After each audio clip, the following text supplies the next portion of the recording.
We had a client that we worked with, and she was really struggling with profitability. She kept raising tuition. She actually did 3 tuition increases within a 15-month cycle, and she still could not catch up. So I helped her work with our 6 money leaks in schools, and she only used 3 of the 6 money leaks and cut her expenses by 50%. 50. She did not fire anyone. She did not slash any of her programs, and she did not work more hours. Again, the 6 money leaks are not hacks or spreadsheets. These are patterns. They are small decisions that feel so normal that your school does, but they quietly drain your school's profit. So if you've ever wondered why you're working so hard, but still not seeing the return, this is your first step to clarity. Click the link in the show notes and find out what it's actually costing you.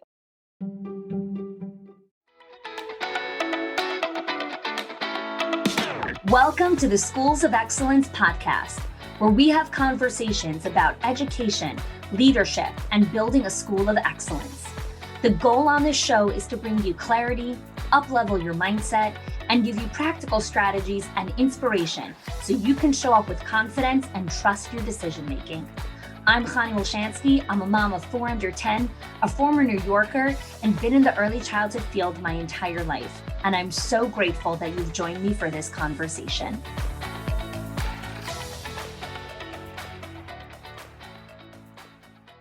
Welcome to the Build to Last workshop series. I am so excited that you are tuning in and joining me for this very special 4-part episode series. So I want you to get ready to do some real work with me. This is a workshop style podcast series, so definitely grab your pen, a paper, and don't forget your workbook to download from the show notes. So while you're getting those items, let me share with you the reasoning behind this series. And again, if you are listening to this while you're doing other things, that's totally fine. You could definitely listen in. The implementation of this content and training really comes into effect when you can pause and actually follow along in the workbook or take notes. So just as a disclaimer before we get started. So last month, I held my live event called the Summit of Excellence. And while reflecting about the incredible leadership training and connections and relationships that we built during this experience, I really reflected on my desire to continue to deliver more powerful trainings, to up-level, to give the school leaders the confidence, the decision-making skills, and some more of that just strategic level of thinking and practical strategies for their center. There are so many of you who were not able to attend the in-person event, and the in-person event is really just a very different type of experience. And so this is why I'm releasing this Build to Last workshop series. So over the course of these 4 episodes, you are going to learn how to shift your mindset with vital decision-making skills. We're going to talk about how to manage your time more efficiently, right? How to manage your energy and your time so you can get more done and understand the priorities that you need to work on in your center. We're going to talk about how to continue to build your legacy with your school culture and how to get better at navigating conflict. So again, this is a 4-part series. Every single week over the next 4 weeks, we're going to be digging into another specific area. So I'm excited to dig in.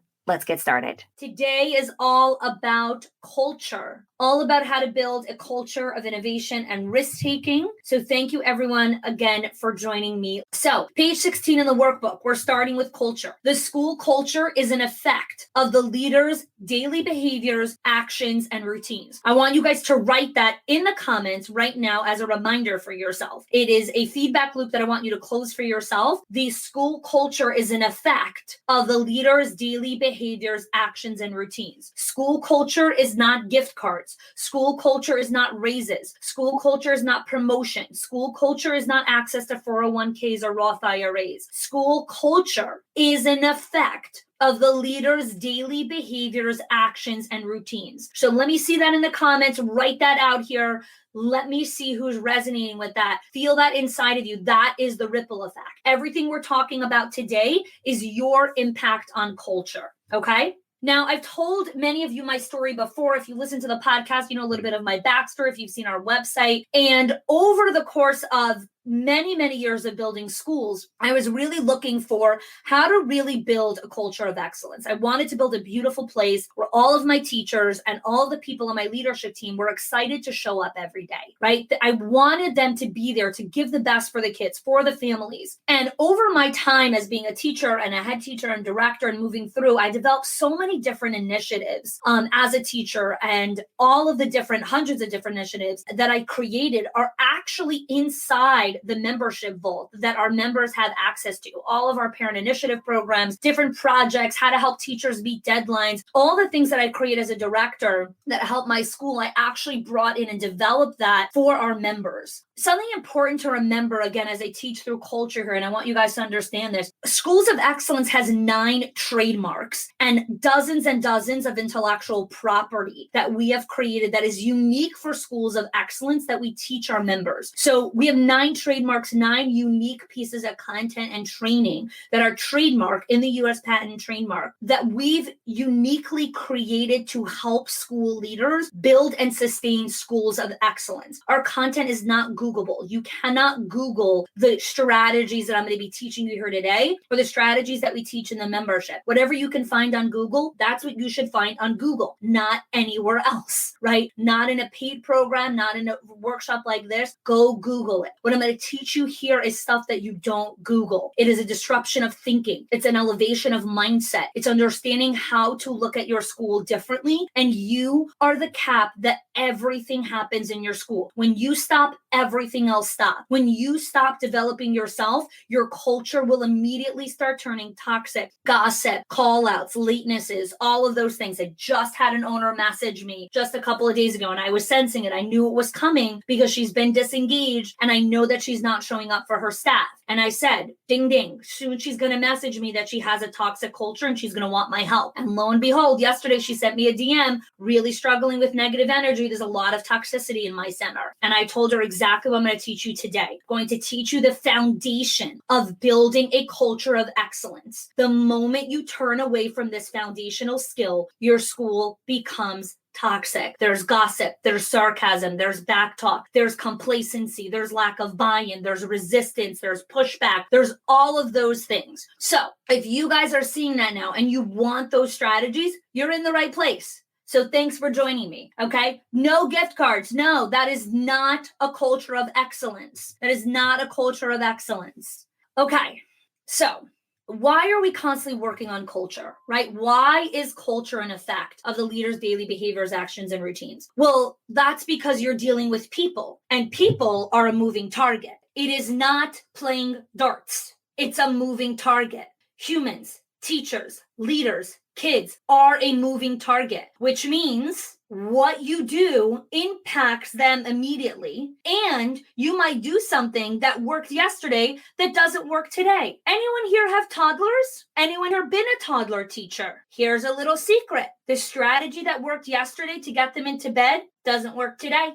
The strategy that worked yesterday to transition all the kids from here to here, which worked amazing over the last 2 weeks, all of a sudden doesn't work anymore. Give me a hell yes in the comments if that's ever happened to you and you want to bang your head against the steering wheel. Why doesn't it work today? Well, here's why. People are a moving target. Culture is not a project. It is not something that you do once. It is a leadership drill. You are constantly working on your culture. Right? I was talking a couple months ago with an owner and she was like, yeah, over the next couple weeks, I'm really working on culture. And I was like, that's like telling me over the next couple weeks, I'm really working on my toothbrushing skills. You need to brush your teeth every day. You need to take a shower every day. You need to eat every day. You need to move your body every day. Don't tell me that, yeah, over the next couple of weeks, I'm working on eating. You got to eat every day. You can't fast for 3 weeks. You will die. When you stop working on your culture dies. It turns toxic, it turns negative, it turns passive aggressive. People are a moving target. You cannot stop working on this, okay? This is why you cannot have a one-trick pony. This is why you can't just do gift cards, right? Gift cards, gifts, appreciation, super easy. It's the easiest thing to do, right? When directors tell me things like, oh, I just bought a bunch of manicures. I'm like, that's really easy. My 11-year-old can book 11 manicures for all your teachers. All he has to do is go onto the website, click 11, add to cart, boom, 11 people have manicures. That is not gratitude. That is not culture. It's not. It's just not. Find your teachers' manicures is not culture. It's not. Please remember that. And I will say it to death today. Gift cards, gifts, raises, promotions, bonuses, all of those things. It is not culture. It's a symptom. It's a side product. It's a great perk. It is not why people come to your school. They do not come work for you because you give them manicures once a month. That is not why people work for you. That is not why people stay. People do not stay because you gave them an extra roll of toilet paper when COVID hit. That is not why people stay. So how are we going to start knowing how to build this culture, right? I keep talking about this isn't it. So what is it? What is a culture of innovation and risk taking? Well, I'm going to ask you guys to do an exercise now that is going to look so simple, but is going to be so brutally hard. So here we go. Page 16. Fill in the blank. I'll know we've achieved a culture of innovation and risk taking when I see, hear, and feel X. A lot of times people say, well, I know what I want. I want this. And I'm like, okay, well, what do you want to see in your culture? How are you going to know that you have a culture of innovation and risk taking? What do you need to see? What do you need to hear? What do you need to feel? You need to be specific. You need to be specific. Hashtag specific, specificity, clarity. You need to tell your people exactly what you want to see. What do you need to see in order to know that you've achieved a culture of innovation and risk taking? How will you know when you've achieved success? What does it look like? C. Fill out the first one. C. So Karen says, I'll see coworkers sharing information and materials, not huddled in their offices with their doors closed. Beautiful, Karen. Look how specific. Beautiful. People are not afraid to make mistakes. So you're going to see people not afraid to make mistakes. What does not afraid to make mistakes look like? It's not specific enough. What does it look like when you have a culture that people are not afraid to make mistakes? Connie says, I need to see staff offering to help each other. Nola says, I need to see things being less. What does that look like? A classroom that's less teacher-directed in a toddler room looks very different than a classroom that's not teacher-directed in a 4-year-old or in an infant room. Specificity. What do you actually need to see? What does it mean to take risks? What does it mean to take risks in a Montessori school, in a Reggio-inspired school, in a Waldorf school, in a faith-based school, in a nature-based school? What does it mean to take risks? Specificity. Again, you're here because you want me to help disrupt your thinking, to elevate your mindset. So your first answer is never the right answer, right? Because you gotta dig deeper. What is ownership? What does it mean when you see ownership? What does that look like? What does it actually look like when someone owns something? Okay, we'll see teachers feeling comfortable by using new innovative approaches in their classroom. What does that mean? What does that look like in the block center when they use an innovative approach? What does that look like in the art center? What does that look like in the writing center? Specificity. Again, I'm drilling in because you came here to learn how to build a culture. I'm not giving you answers. I'm giving you questions to ask yourself. Dig deep. Okay, I want to see teachers handling parents on their own without so much guidance from administration. Okay, so what does it mean less guidance from administration? Does that mean they don't get to ask administration any questions? Does that mean they decrease the amount of questions? What does that actually look like? Okay, let's see some more here. Consistency. Consistency in what? People in other spaces, trying new things, working with kiddos in all ways, teachers working together to help each other, and brainstorming all day. Do you really want to see people brainstorming all day in an 8-hour shift? Do you want to see teachers brainstorming all day? Specificity, right? I would like to see you guys having a specific time block that you brainstorm at least 3 times a week. Show me what that looks like. Give them the expectation. Okay, give them the expectation, a buzz, an excitement to engage and teach children. What does a buzz mean? Okay, that word can mean a lot of things. There's a lot of people after they have alcohol that are buzzed. What does buzz mean in your school? What does buzz mean in a 2-year-old classroom? Positive communication among staff and children. What does positive mean? What does it mean when there's positive communication? Does that mean everyone's smiling? Does that mean they're using specific words? What kind of words do you want them to use? Does it matter which age group? Does it matter who they're talking to? Specificity. I told you this seems easy. It is not. This is the hardest exercise you will ever do when it comes to culture. When you get clear on this, that's when the magic happens. When you get clear, that's when the magic happens. Okay, so that is C. Let's go to the next one. Hear. What do you need to hear in your school to know that you've achieved a culture of innovation and risk taking? What do you need to hear at your staff meetings? What do you need to hear in the hallway? What do you need to hear in the teacher's lounge? What do you need to hear at drop off? What do you want to hear at pickup? Specificity. Guys, when you get clear, that is when you can hold people accountable. When you tell someone, this is what I want to see at drop off, and then they have trouble doing it, now you can hold them accountable to it, right? But when you tell someone, be positive, well, what do you mean? You want me to be positive all day? No one's positive all day. Welcome to real life. You're allowed to be frustrated every once in a while. Don't tell me I need to be brainstorming all day. Don't tell me I need to be intentional with the children all day. I'm intentional right now with you guys for an hour, but I don't do 8-hour trainings like this in a row.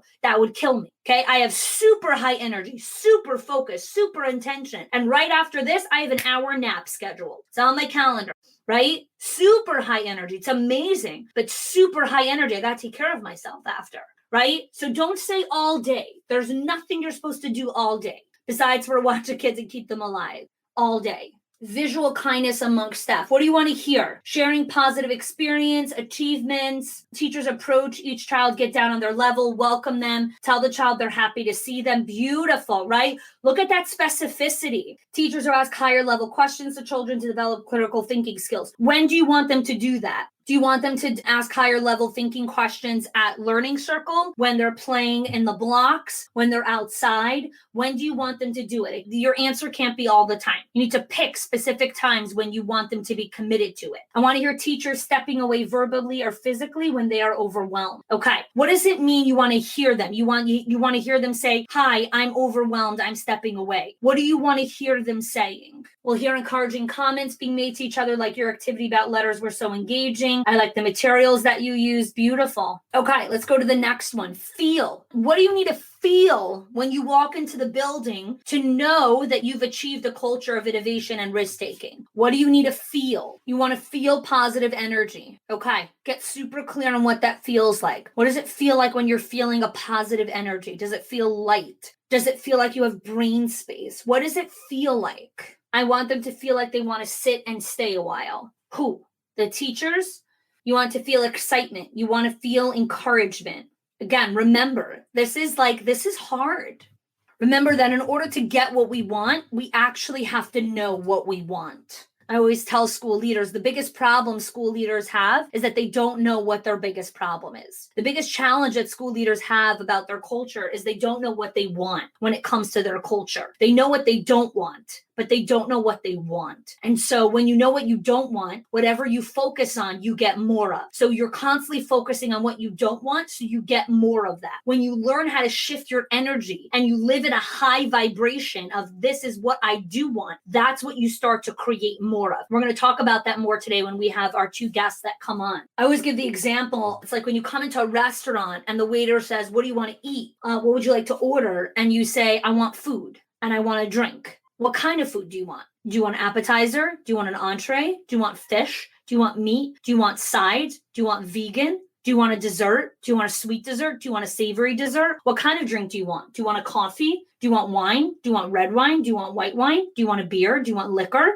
Do you want a cocktail? What would you like? There's so many different types of food and drink. You have to be specific. You can't just say, I want a culture of innovation and risk taking. You can't just say, I want a culture of excellence. You can't just say, I want this and this. You've got to be specific about what you want. And then you create a plan of how to get there, right? This is what we do in our inner circle, in our owners group. People tell our head of community what they want, and then she shows them the path to get there. She shows them the training, the coaching, the accountability, the mentorship, the role playing that it takes to get there, right? You can't just say, oh, I want this and now I'm going to go get it. How are you going to get it? What's your plan to get there? What are your action steps to get there? Let's go to the next page in the workbook. We are going to page 17. Okay. Teachers place safe bets because of fear. It's the number one driver for teachers not being creative, not taking initiative, not having ownership, not sharing during staff meetings. Here's something important to remember. Teachers never rise to the level of the school goals. They will always fall to the quality of their habits and routines. I want to share with you a story about a client of ours who started in our directors in our circle and moved her way into our Owner's HQ program when we opened that up as well. Missy Griffin is the owner of the Growing Room Preschool in Cincinnati, Ohio. And when she first came to the Summit of Excellence, she was working 80 hours a week. She had high blood pressure and was just working way harder than she needed to. She was just trying to wing it, trying to stop all the chaos that was happening in her center.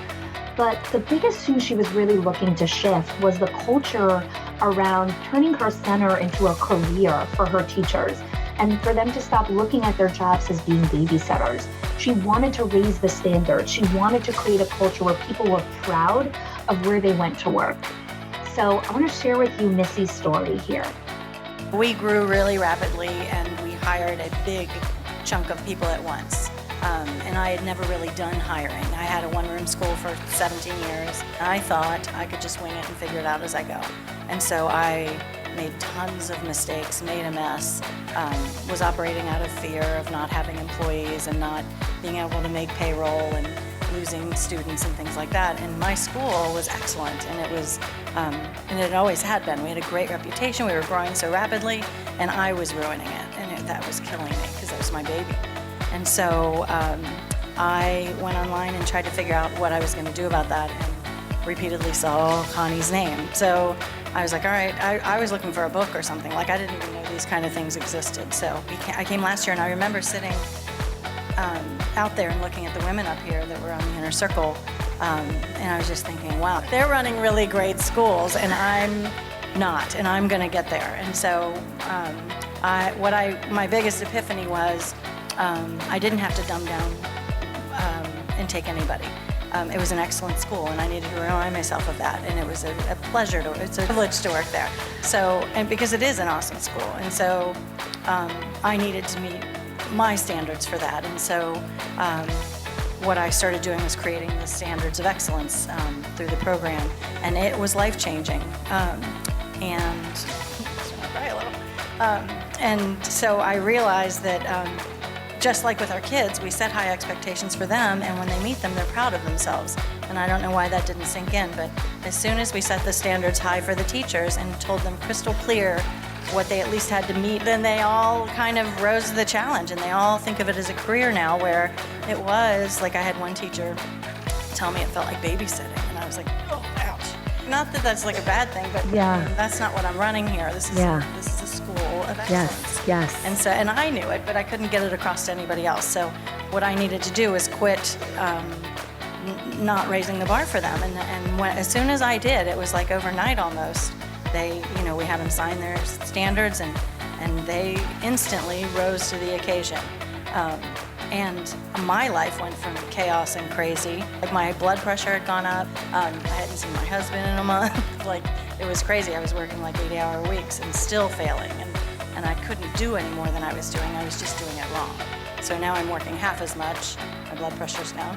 And it's amazing. So this group of women that I was so excited to watch and observe, and I was so envious of, I can't believe I'm sitting up here. You may have found yourself nodding your head or just taking a deep breath when you heard Missy share her story. You may resonate with parts of it, and part of it may be your life right now. And I want you to know that Missy's story isn't unique or special. It's a story of thousands of school owners who are struggling to really get out of the chaos and get out of survival and really learn the systems, the processes, and most importantly, the mindset to be a leader and build a school of excellence. So if you're interested in learning more about our Directors in Our Circle, our Owners HQ program, I invite you to apply. Our link is in the show notes. The reason we have an application process is because this group is a small, curated experience of owners and directors who are really committed to their growth, to the pursuit of excellence, and to building long-term sustainability, legacy, and profit in their schools. I look forward to seeing your application, and I hope you join us.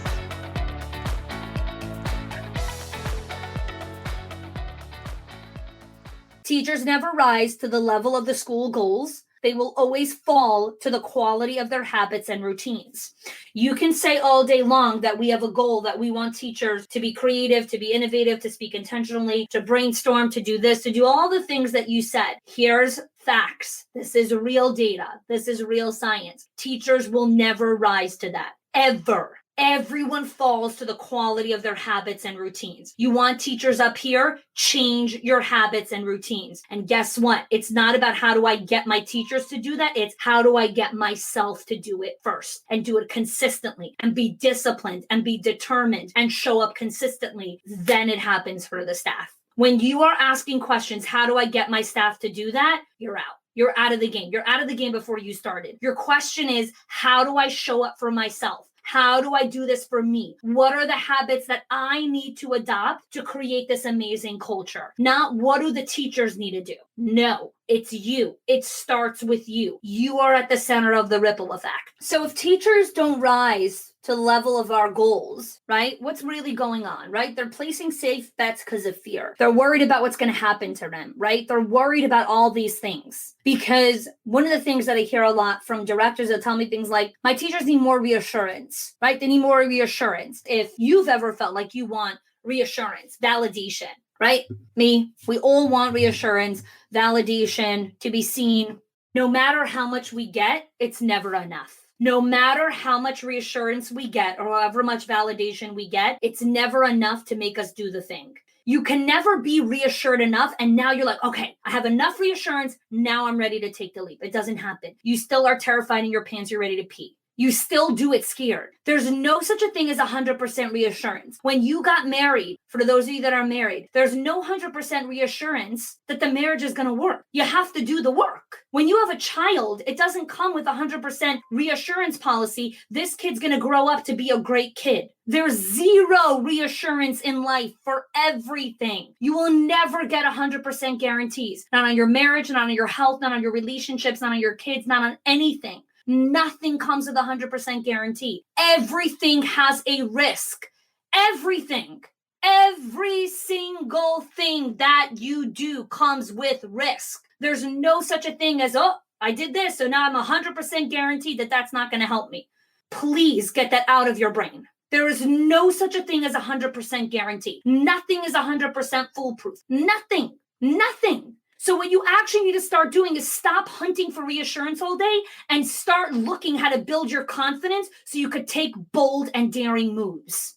You will never be 100% ready. You will always be scared. There will always be a component of fear. That will always be there. The question is if you're going to fall prey to it.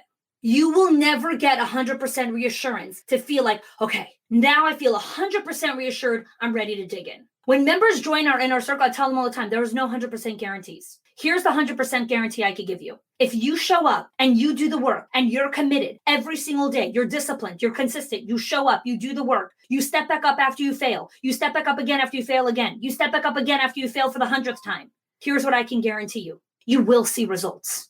You will see results, but you got to be ready for all of that. The failure, the disappointment, all of that comes with it. Okay? So let's talk about the difference between gratitude and appreciation, okay? The reason why you need to do gratitude and why it's something I talk about all the time. I had an owner tell me the other day, she's like, how many times can I talk about gratitude? I'm like, every single day. I just had a conversation with an owner who's been with us for 3 years, and I asked her to rate her gratitude on a scale of 1 to 10. She gave herself a 6. She's been doing this for 3 years. Why'd she give herself a 6? Because she's human. And things have been happening in her life over the last 3 weeks, and she fell off the bandwagon. There is nobody that does everything perfectly and consistently all the time. That is not the freaking goal. Stop trying to do everything perfect all the time. It's insane. Stop it. You're not a machine. You're going to make mistakes. You're going to fail. You are going to make mistakes. You are going to fail. Are you going to do it in community who are going to be there to hold you and step you back up? Are you going to do it in the face of great leaders and mentors and coaches who are going to remind you that you're still worthy and you're still deserving and you're still an amazing human being? Or are you going to do it by yourself and listen to your own self-talk that's like, you worthless piece of shit, you can't get back up again? Your brains are a very scary place. Do not go visit your brain by yourself. It's a very dangerous place. We are terrible on ourselves. We bemoan and demean ourselves way too much. We are so self-critical. We blame ourselves, we punish ourselves, we judge ourselves. Don't go to your brain by yourself. You want to go to your brain? Do it next to someone who's really kind and loving, who's going to remind you you're still a good person. Because when you make a mistake, do it in the face of other people who are going to remind you you're human, you made a mistake, I still love you. We all are our worst critics. Do not go to your brain by yourself. It's a very dangerous place. Just like you would never go to an alley by yourself in the dark at night in New York City, do not go to your brain. It's even more dangerous than that. Do not go to your brain alone. You need to do it with community. Do it with good, kind people who see you for who you are. Okay, we are all our worst critics. It's a disaster. Where are my good friends Sara and Susan? So I met Sara quite some time ago. We had a conversation about her school, about her vision, her mission, what she's doing in Sunshine Academy where she lives. And then I later got the privilege of meeting Susan, who joined our directors in our circle. And really what I want to chat with you guys today is about your specific habits in building your culture. I know that it started with Sara working with the staff. And then eventually as she started to, delegate those director and day-to-day operation responsibilities to Susan. And then Sara started to be more responsible for culture from a more higher level standpoint. So Sara, why don't you kick off? Tell us a little bit about your school and where your culture was when you first joined us. We, in the last few years, have went from one location with one school primarily are taking care of students ages 2 all the way up through 12. And then over the last year have grown to 2 locations. And I would say our culture, I don't know that we've ever had a really bad culture, but I don't think I quite knew what thriving looked like. And so I think when I started working with you, it really gave me some insight into what was each person in the company's role and responsibility in helping shape culture and helping maintain it. And so, I was called Sarah Sunshine when I was a little girl. And so that's where Sunshine Academy came from. So I've always been glasses half full, see the world through colored glasses. But I don't think I really embraced the idea that culture isn't just one person at the top trying to sprinkle it down over everyone. It's really about training each person on their role and responsibility and helping keep it at the top or at the best that it can be. I love that.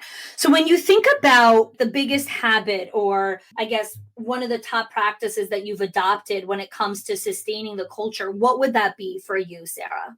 I think it would be the continuous conversations about our values and weaving those into everything that we're doing so that everyone understands what those are and the reasons behind why we're making decisions. I think that, and also the willingness to engage in those difficult conversations, and which sometimes have led to some intentional turnover on our part, but really holding everyone accountable to those values through continuous conversations, I would say, is by far been the most beneficial practice. I love this. And you guys could turn to page 19 where we have the question, the school culture is created by default or by intentional design. And what Sara's really sharing here is there was intentional turnover. There was intentional decision-making around these people are no longer a fit for the company because it's a mismatch of values. Where did you get the courage to make those decisions around culture? I think sometimes we wait too long to let somebody go who's impacting the culture.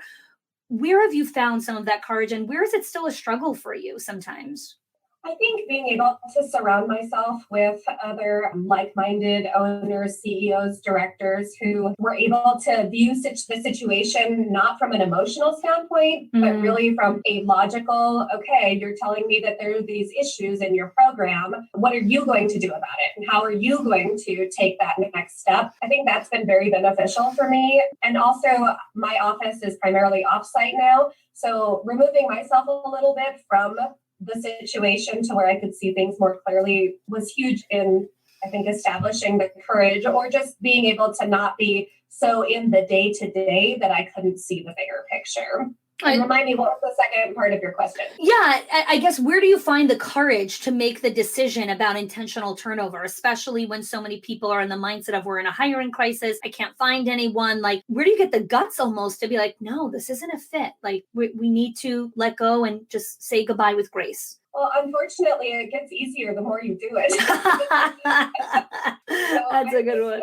When we first started seeing that we were really minimizing the effects of some of the behaviors that these certain individuals were engaged in. And so when we stopped and really gave them the value and analyzed, okay, how much is this really impacting our team, our clients, our students as a whole, it was much easier to make those decisions when we stepped out of the, oh, it's not a big deal. Oh, we'll just, we'll deal with it tomorrow, or I'm sure it'll get better tomorrow. And that wasn't always the case. Every single person that's on here has at least one person on the team that needs a difficult conversation. Maybe it's not an exit. Maybe it's just a difficult conversation of like, okay, let's really talk about this and really see what's next. I want the courage. I love it. So let me know in the comments, I want the courage, or maybe you need to tell yourself no more excuses. Whatever it is you need to tell yourself to draw that inspiration from Sara right now. No more excuses, and have the courage to step up. So Susan, I want to talk to you. Susan's the director of one of the locations at Sunshine Academy, and I've really been very lucky to work alongside Susan and how she's really developed tremendous skill and confidence in really leading a very diverse and eclectic group of women.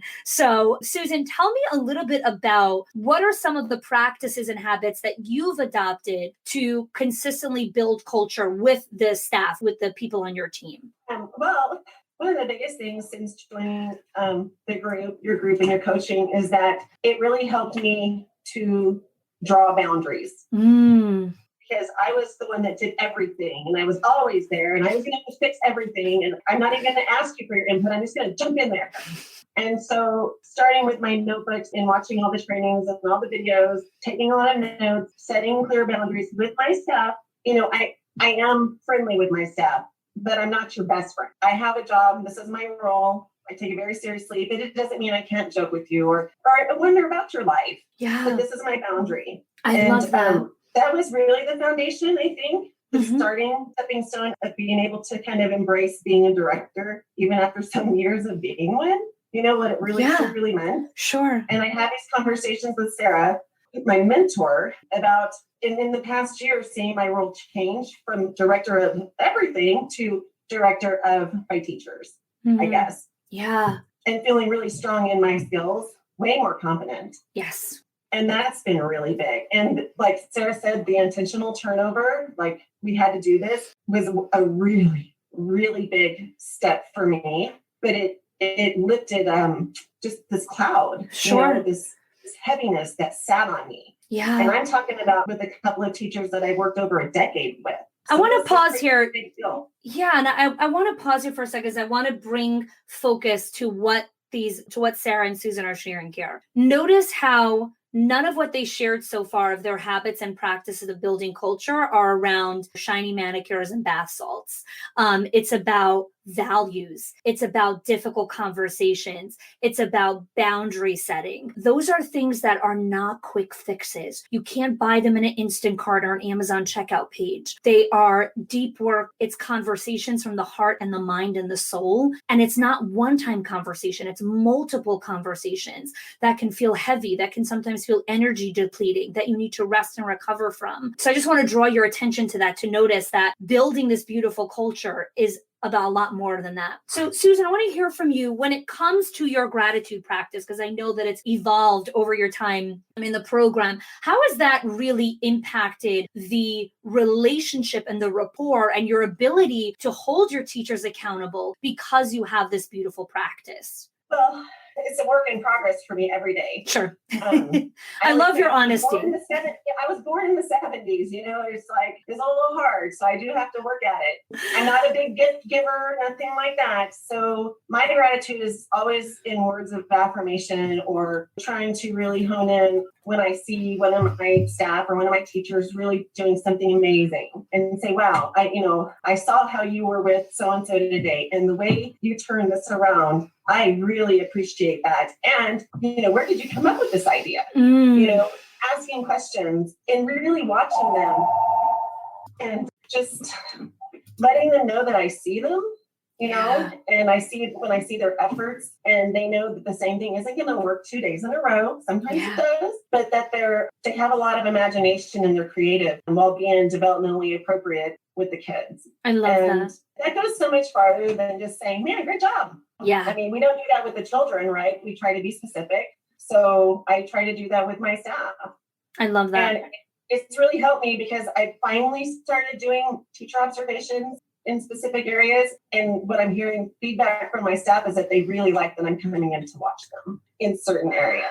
Can we just acknowledge that here? Can we give congrats to Susan and congrats your future self for a teacher who says, I like that you're coming in to observe? How many of you have staff that are like, please don't come and watch me. I'm a good teacher. I don't know how to do anything when you watch me, right?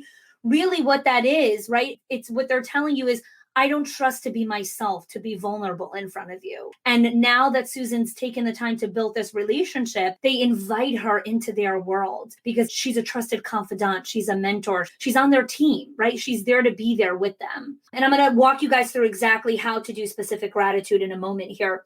Sarah, I want to come back to you here for a moment around the mindset that you currently have now when it comes to consistently building culture, as opposed to how you probably previously viewed culture or the way that you approach it in your practices. I think previously we would identify building culture as, okay, let's schedule a fun professional development day. You're always going to schedule it in February because you know that's kind of a hard month and it's the one and done, or let's order everybody a water bottle, or just kind of those surface level type acts of gratitude, or trying to, I don't know why everybody doesn't just think the same things about the company that I do, because it was a lot of assumption based and very surface level. Whereas I think now Susan and I both are much more engaged in just those day-to-day small practices, small conversations. Every message that we're putting out there, we're stopping and analyzing. Does this preach our core values? Is this, are we being able to really make sure that this is the right step? And is every decision being challenged by those core values? And so keeping that forefront, I think, has really helped our culture, because there's been many times we would say one of our core values is family. And then we would have some of our staff who would say, but you're allowing behaviors that aren't acceptable on our team.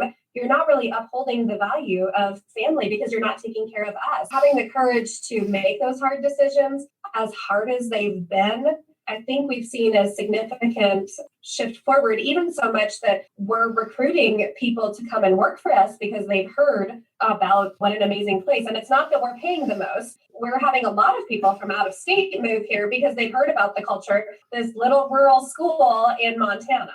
I'm going to have time to cry on that later after and get emotional. I think that is one of the most beautiful things I've heard today and in a while. I think that, first of all, thank you for sharing that, because this is just one of the biggest reasons why I do what I do. It's all about the ripple effect. It's all about the impact that the school leaders' decisions and daily actions have on the lives of the hundreds of kids that they're responsible for. And when you come to a place that you're recruiting people and people are moving there to you because the staff want to be there in your culture and make an impact on the children there, that's the greatest gift. It's so much a part of how we're changing the landscape of education. So thank you for sharing that. And it's just, again, this reminder that it's only through the hard work that you get to this beautiful place, right? And they're not done yet. So Susan, tell me what else it is that you're working on, right? You've reached this incredible milestone. People are coming, they want to work in your school. You're not struggling with hiring or staffing or some things that a lot of other schools are struggling with right now. What is next for you guys? You guys are in such a beautiful place. I think one of the things that I'm actually working on, it's every day, like I said earlier, it's my own mind shift that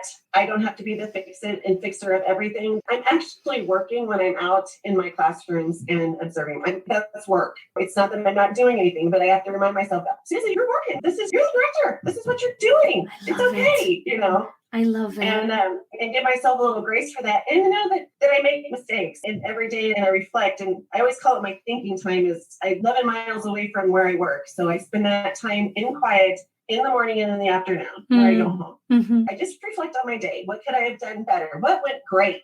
Wow. And when I always have a question, I do my go-to to Sara call and go, I got to tell you this. And it's really good for me. It's a really good daily practice. It's kind of my own self-care. Yeah. That I give myself that time, that I'm actually really kind of shifting my role around. And it's a daily practice for me to be out and this is good stuff.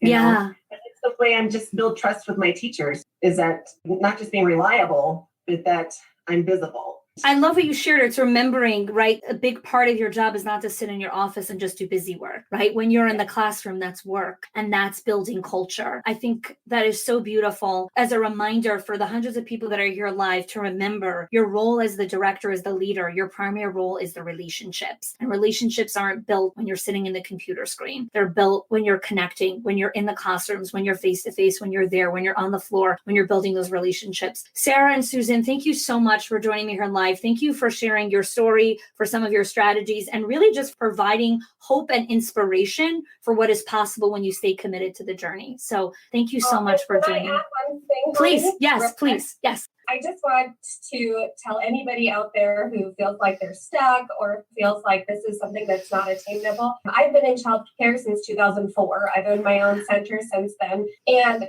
we've seen slow growth and we've seen slow changes, but really having someone like you that is your accountability partner, that's pushing you outside of your comfort level, and not just supporting me as the owner and CEO, but also my team, has led to the most significant growth and changes that we've seen. So anybody out there that's looking for something or to move forward, get yourself an amazing accountability partner like Connie, because that really has made a huge difference in our program. Thank you, Sara. Thank you so much. And it's been just a tremendous privilege to work with both of you. So I appreciate the kind words. Thank you both for joining me.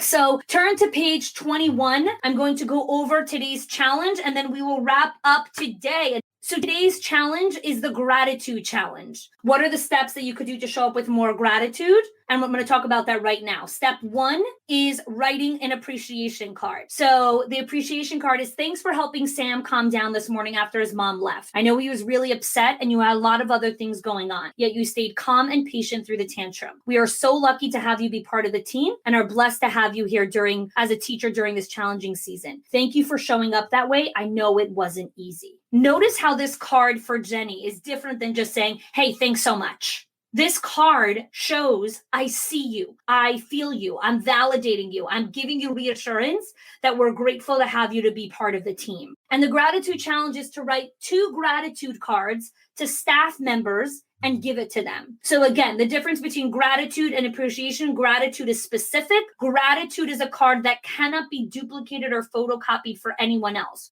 Who are the 2 people that need gratitude now more than anything? And it's the 2 people that you most least want to give it to. They're the 2 people that you most least want to give gratitude to. You're going to write 2 thank you cards to 2 teachers or your 2 directors if you're an owner, or 2 people on your administrative team if you're an executive director, whatever it is. And it's going to be 2 specific cards of gratitude. You could take it and put it on a Post-it. You could put it on a card. You could put it on a regular white piece of paper, whatever it is. This is the foundation of culture. Gratitude is the foundation of culture. Building a culture of excellence comes from building the practices. And Susan and Sara shared a lot of strategies with you. The strategy I want you to start with is gratitude. Thanks so much for joining. If you are loving the Schools of Excellence podcast and have gotten any value out of it for your school, I would love if you can do 2 things for me. 1, subscribe to the show so you never miss an episode. And 2, can you please leave us a review? Reviews help other school leaders know that this is the place to learn how to build a school of excellence. And I would be so grateful if you can do that for us. Your help and support makes this show to be able to be listened by the thousands of other school leaders all around the world. Thanks so much for listening, for giving us your time and attention each and every week, and I appreciate that you have joined us.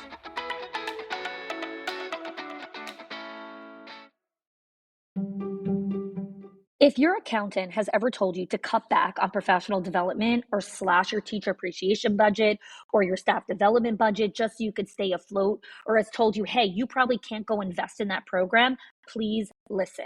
The problem is not that you're spending too much money on your people or yourself or your investment or your support system. It's that your school has invisible money leaks that are draining your profit, leaks that no spreadsheet will ever catch or accountant. So I created the 6 money leaks of schools that show you the 6 core areas that schools lose money every single month without realizing it. If you close even one of them, your profits will start to soar without sacrificing your team. Go get it now and stop blaming the things that are actually building your school.